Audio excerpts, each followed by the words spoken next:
ባሰ ተጎዳው ሰው የለም ቢያንስ ለቤተሰቦች ስትኖርላቸው እኔ አንድ ያለችኝ ያልጋ ቁራኛ የሆነችው እናቴን ለማሳከም ስል ነበር የውጭ ፕሮሰስ የጀመርኩት። ግን ምን ዋጋ አለው? በእነዚህ የሰይጣን ቁራጭ በሆኑ ሰዎች እጅ ስር ወደኩኝ። ግን ታውቂያለሽ፣ በቃ ቢያንስ በተወሰነ መልኩም ቢሆን እሷን ማገዝና መርዳት ከቻልኩኝ ብዬ የእነሱ አሻንጉሊት ሆኜ ቀረሁ። በቃ እኔ አሁን ለእናቴ መኖር ብቻ ነው የምፈልገው። እሷ ካለችኝ ይበቃኛል። እሷ ብቻ ደህና ትሁን።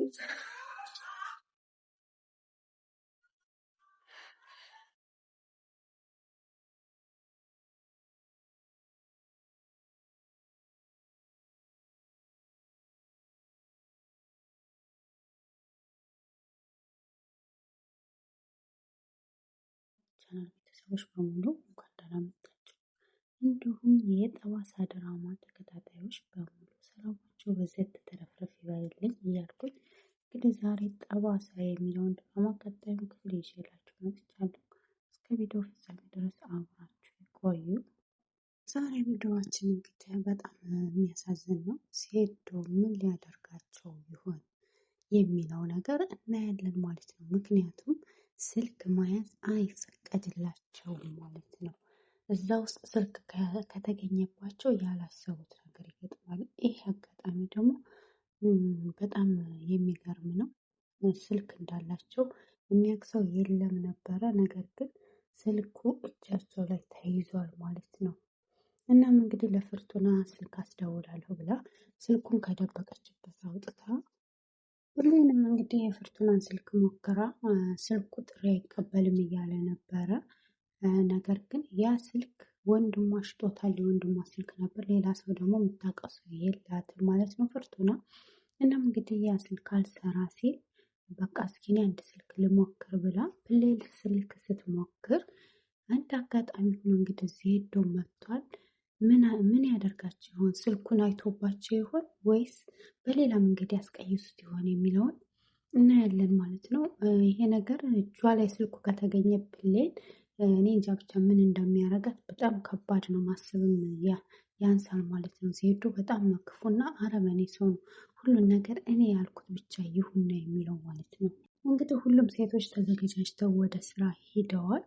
ፍርቱናንም አዘጋጁልኝ ብሎ ነበር። ነገር ግን ፍርቱና ልትዘጋጅ አልቻለችም። እምቢ ብላለች። ለዛሬ ተዋት ትረጋጋ ብሏል ማለት ነው። መጀመሪያ እኔ ጋር ካደረች በኋላ ነው ወደ ሌላ አሳልፌ የምሰጣት እንጂ ገና ከመምጣቷ ለሌላ ሰው አሳልፌ አልሰጥም እንቁዬም ብሏል ዜድ ማለት ነው። እና ዜድ በጣም የሚገርም ነገር ምንድነው? ሁሉን ነገር በእንትን ነው የሚያደርገው ማለት ነው። በብትር ነው። እና እሷንም እንግዲህ እንደዛው መቷት ነበረ። ቢያንስ ታሪኩ እንኳ ምንም የተናገረው ነገር የለም። ታሪኩም እንግዲህ እሱ ተባባሪ ነው። ሴቶችን እንግዲህ የሚያደርሰው የሚያመጣው እሱ ነው። ከገጠርም ሆነ ከከተማ ሴቶችን ያመጣል። ወደ ውጭ ሀገር እንልካለን እያለ እና ከዜዶ ጋር የሚሰራው ታሪኩ ነው ዋናው ማለት ነው። እና ሴቶቹ ለራሱ ማታ ማታ ስራ ሲወጡ እሱ ነው የሚከታተላቸው ማለት ነው። ሁሉም ወደ ስራ ሄደዋል። እንግዲህ ፍርቱና ብቻዋን ቁጭ ብላለች ማለት ነው። ፍርቱና እንግዲህ ቤት ብቻዋን ቁጭ ብላ ከአባቷ ጋር ያደረገችው እያስታወሰች ነበር ማለት ነው። ቦርሳውን ስታይ ብዙ ትዝታዎች መጥቶባታል። ምክንያቱም አባቷ እንግዲህ ደሞዝ ሲቀበል የመጀመሪያ ደሞዝን ለጉዞ የሚሆን ነበረ ሻንጣ የገዛላት እና እሱን ደግሞ እንግዲህ ማስታወሻ እኔ ዱባይ ሲሄድ አንቀባሬ አኖርሃለሁ አንተን አባቴን ነው እያለች እንግዲህ ስታስታውስ ነበር ለአባቷ ቃል የገባችውን። ነገር ግን ዱባዩ ቀርቶ የእሷም ህይወት አሁን ላይ አደጋ ላይ ነው የፍርቱና ማለት ነው። እናም እንግዲህ አባትየው ዕዳችንን ከከፈልን በኋላ ቶሎ እንድትመለሽ ይፈልጋለሁ፣ መጀመሪያ ዕዳችንን መክፈል አለብን እያሉ ሲሏት ነበር። ነገር ግን እሷ እንዴት ነው የአባቴን ዕዳ የምከፍለው? ዱባይ ተብሎ ታሪኩ የበላውን ገንዘብ ከየት አምጥቼ ነው የምከፍለው? እያለች እያሰበች ነው ማለት ነው። የፍርቱናም አባት አታስቢ፣ ለኔ ወንድምሽ ነርች፣ የወንድምሽ ህይወት ትንሽ አስቸጋሪ ነው። ስለዚህ የወንድምሽን ህይወት ለውጪ ሂጂና እያሉ ሲሏት ነበረ ማለት ነው። እሷም እንግዲህ ወንድሜን እለውጣለሁ፣ ችግር የለውም አታስብ፣ እና አባትየውም እንግዲህ ምንድን ነው ያሏት፣ እኔ ድል ያለ ሰርግ ደግሼ እድርሻለሁ ቶሎ ስትመጭልኝ ሲሏት፣ እኔ ማግባት አልፈልግም፣ ከአንተ ጋር ነው መኖር የምፈልገው፣ ከአባዬ ጋር እኔ ምንም አልፈልግም፣ አንተና ወንድሜ ጋር ነው የምኖረው እያለች በጣም በሀሳብ ሂዳ ነበር። ይህን እንግዲህ አንድ ጓደኛ ነበራት።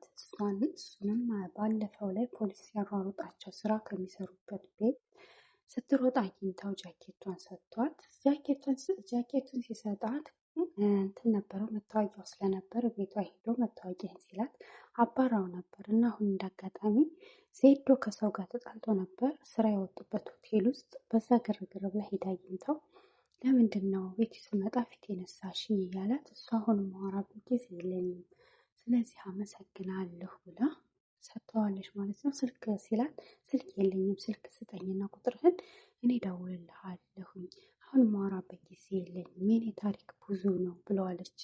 እና ታሪኳንም አልነገረችውም። እሱ ደግሞ አያውቅም እንደዚህ የምትሰራ ሴተኛ አዳሪ መስራቷን ስለማያውቅ ለምንድን ነው እንደዚህ ተኳኩለሽ ይህን አጭር ልብስ ለብሰሽ እንደዚህ በጨለማ የምትሄጂው እያላት፣ እሱም እንግዲህ አዲስ ከገጠር ወደ ከተማ መጥቶ ነው ማለት ነው። ብሌንም በዛ አጋጣሚ ሂዳ ነበር እና እነዚህ ሄዶና እነ ታሪኩ እየፈለጓት ነበረ። አንድ ከስተምር አላት፣ ትልቅ ሀብታም ነው፣ ከውጭ የመጣ ነው። እና ቆይ ለምንድን ነው ሴት ፈልጎ ነው ወይ ሌሎችን ስጣቸው የግድ ፕሌን መሆን አለባት ወይ እያለ ዜዶ ሲለው፣ ከፕሌን ውጭ ሌላ ከስተምር አልፈልግም ስለዚህ እሷ ነው የምፈልገው እያለ ታሪኩ ሲለው ነበር። ስለዚህ በቃ ትምጣና ትሄድ ሂዳ ነው ይሄን ግርግር ተጠቅማ ሰራችልኝ እኔ ዜዶ አይደለሁም እያለ እየፎከረ ነበረ። እና እሷ ደግሞ ያው አጋጣሚ ሆና ወጥታለች ማለት ነው ብሌን። እና ታሪኩ እንግዲህ በጣም እየተበሳጨ እየተናደደ ነው። ለምን እንደዚህ አይነት ሀብታም አይነት ወንድ ሊያመልጠን አይችልም እያለ ነው። ከመደብኩባት ሳይት ላይ የት ሂዳ ነው ስለዚህ ፈልግልኝ የት ሂዳ ነው እያለ በቃ ወይኔ ዜድ ትሰራችልን ይህን ግርግር ተጠቅማ አምልጣለች። ስለዚህ ካለችበት አንጠልጥለህ እንዳይጥ ይዛሃትና እናቷም ሆነ እሷ በህይወቷ ትፍረድ፣ እናቷ በዚህ ምድር ላይ አተነፍስም እኔ አይደለሁም እያለ ዜዶ እንግዲህ ፍለጋ ጀምረዋል ብሌንን ማለት ነው። ብሌንም እንግዲህ በጣም እየተጨናነቀ ተመልሳ ወደ ተመደበችበት ሳይት እየሄደች ነው ያለችው። ብሌንም መታ እንግዲህ የት ጠፍታችሁ ነው? የሆነ ሰው እኮ ይዞኝ ወጥቶ በፍቅርሽ ሞትኩልሽ ሄድኩልሽ እያለ ስራ አሰራኝ ብሎ ወጥቼ ነው ጠፍታችሁ እየፈለኳችሁ ነበር ብላ አስቀየሰችው። ዜዶን በረዳ አለ። እንግዲህ ሀብታሙ ሰውዬ እየጠበቀች ነው ሲላት፣ ይህን ሰውዬ ማየት አልፈልግም አጭ ስትለው፣ በእንጀራ ገመድ ላይ ገና መጣሽ አጭ አትበይ፣ ስለዚህ ሂጂና ብርሽን ሰራ ሰራ አድርገሽ ነይ ቶሎ፣ ዜዶ እና ብር ቀልድ አያውቁም ጊዜ አታቃጥሊ ብሎ አባሯታል ማለት ነው። ሁሉም ሰው ይህንን ህይወት መስራት አይፈልግም፣ ነገር ግን ተገዶና ከመሞት መኖር ይሻላል የሚለውን አማራጭ እየተጠቀሙ ነው ያሉት እና በጣም የሚያሳዝን ነው። ስንቶቻችን የሆነ ይሄ ህይወት እየተበላሸ ያለ ስንቶቻችን እህቶቻችን እና ወንድሞቻችን ነው ፍትህ ያጡት። በጣም የሚያሳዝን ድራማ ነው። ብዙ ነገር ትማሩበታላችሁ። አብሶ ህገወጥ የሚሰሩ ደላላዎች እየታለሉ ለሚመጡ እህትና ወንድሞቻችን። ፍርቱና እንግዲህ ብቻውን ተኝታ ቤት ነበረ። ሁሉም ሴቶች ስራ ወጥተዋል እንደታወቀው። ነገር ግን ዜዶ መጥቶ ብቻዋን ሲያገኙት ጊዜ ልጠቀምበት ሰው እንደሌለ ብሎ ነበር የመጣው እና ፍርቱና በጣም ይቅርታ ቅድም ስላስደበርኩሽ እና ስለመታወች ሴት ልጅ ላይ ብትር ማንሳት አልነበረብኝም ተናድጄ ነው ብሏታል ማለት ነው። ያው እንግዲህ እሷም ለምንድን ነው እንደዚህ የጨከናችሁብኝ፣ እንደዚህ አይነት ፍርድ የፈረዳችሁብኝ፣ ዱባይ ሄጄ የአባቴን ዕዳ መክፈል አለብኝ እባክህን ስትለው፣ እዛም ሄደሽ ገንዘብ ነው የምታገኘው፣ እዚህም ገንዘብ ነው። ስለዚህ ብር ከሆነ ብር ነው።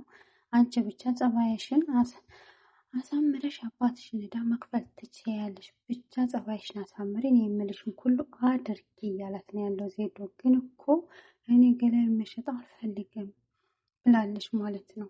ዜዶ እንግዲህ ሁሉም ነገር ግራ ይገባል አይደለ? አዲስ ስትሆኝ። ስለዚህ እኔ አስለምድሻለሁ እንዴት እንደሆነ ገደፍ በይና ሁሉንም ነገር ትለምጀዋለሽ። እኔ አለማምድሻለሁ። ሰዎችንም አስደስተሽ አንቺን ተደስተሽ ብትኖሪ አይሻልም ወይ በሀገርሽ ላይ እዛ ሄደሽ የሰው ሽንት ቤት ከምታጥቢ ብሏታል ማለት ነው። እናም እንግዲህ ኤዶም የምትባለዋ ዋናኛይቱ አለቃ የሴቶች የዜዶ ቅምጥ ናት። በዛ ላይ ደግሞ ያው ቅምጥ ማለት ውሽማ መሰለኝ አይደል? ውሽማ ናት እና እየወጣችም ትሰራለች። ግን ዋነኛ አማካሪና ውሽማው ቅምጡ እሷ ናት ማለት ነው። እና ከፍርቱና ጋር ስታይ ብቻውን በጣም ተናዳበት ይዛ ወጥታለች ወደ ውጭ ማለት ነው። እና ሁሉም ሰው አሁን ሰዓት ላይ የሉም። ይሄን አጋጣሚ ተጠቅማ ብሌን ለመርዳት ሞክራለች ፍርቱና ማለት ነው። ፍርቱናን እንግዲህ ብዙ ጊዜ ለመርዳት እየታገለች ነው። ነገር ግን እየተሳካላት አይደለም። እዚህ ህይወት ውስጥ እንድትኖር አልፈልግም፣ ግዳጅ ከሆነ ደግሞ ያው እንግዲህ ምንም አማራጭ የለሽም ብላታለች። እናም እንግዲህ ይሄንንም እንግዲህ ብሌል ከደበቀችበት ስልኩን አውጥታ ለፍርቱና ይዛት ወጥታ ወደ ውጭ ሰታታለች ማለት ነው። እና ያለንን አማራጭ ሁሉ መጠቀም አለብሽ እያለቻት ነው። ፍርቱና ግን ፈርታለች። ይሄ ነገር የባሰ ችግር እንዳያስገባን ብሌል እባክሽን ተጠንቀቂ እያለቻት ነው። ፍርቱና ደግሞ በጣም ፍርሃት ውስጥ ናት። ምክንያቱም ያላየችው ነገር እየታያት ነው። እሷ የአባቷ ቅምጥል ናት ማለት ነው። ምክንያቱም በቃ አባቷን ከባክቦ ያሳደጋት የገጠር ልጅ ብትሆን በእንክብካቤ በጥንቃቄ ያደገች ልጅ ስለሆነች እንደዚህ አይነት ነገር ውስጥ አይታ አታውቅም ማለት ነው። እናም እንግዲህ ዜዶ በሚያደርገው ነገር በጣም እየፈራሽ ነው ያለችው። እና ብሌል ችግር የለውም አሁን ካለንበት ህይወት የባሰ የለም። አንቺ ከዚህ ህይወት ከወጣሽ ምንም የሚያስጨንቅ ነገር የለም። ምንም የሚደውልበት ስልክ አለ። አንቺም ደውይና ያለሽበትን ሁኔታ እንዴት እንደሆነ ህይወትሽ ሁሉንም ነገር አስረጃቸው ብላ ስትላት፣ ያው ስልኩም ጥሪ አልተቀበለም። ነገር ግን እሷ ተቀብላ ለጓደኛዋ እየደወለች እያለ ዜዶ ከሩቅ ሆኖ አይቷቸው ወደ እነሱ መጥቷል ማለት ነው። እና ምን ሊያረጋቸው ይሆን? በጣም ስጋት ላይ ነብልል። ፍርቱናም ፈርታለች ማለት ነው። ምን ይሆን የኛ መጨረሻ? የባሰ ሌላ ጣጣ ውስጥ እንዳንገባ አንቺን በእናትሽ ህይወት ልትፈርጂ ነው እያለች በጣም ፍርቱና ፈርታለች ማለት ነው። ቀጣይ ክፍል ምን ይሆን ይሆን? ዜዶ ምን ያደርጋቸው? እውነት ስልኩን አይቶባቸው ይሆን ወይስ ለምን ወጣችሁ በአሁኑ ሰዓት ብሎ ይሆን የሚለውን እንግዲህ ቀጣይ እናያለን። የፍርቱናና የብሌን ዕጣ ፈንታ ከዚህ የባሰ ይሆን ወይስ የተሻለ ህይወት ይኖራችሁ ይሆን የሚለውን በቀጣይ ክፍል ይዤላችሁ እመጣለሁ። ወዳችኋለሁ፣ አከብራችኋለሁ። የዛሬ ክፍል ይሄን ይመስል ነበር። ጠባሳ ድራማ የሚለውን ሁላችሁም ወዳችሁ ፈቅዳችሁ ስለምትከታተሉ ከልብ አመሰግናለሁ።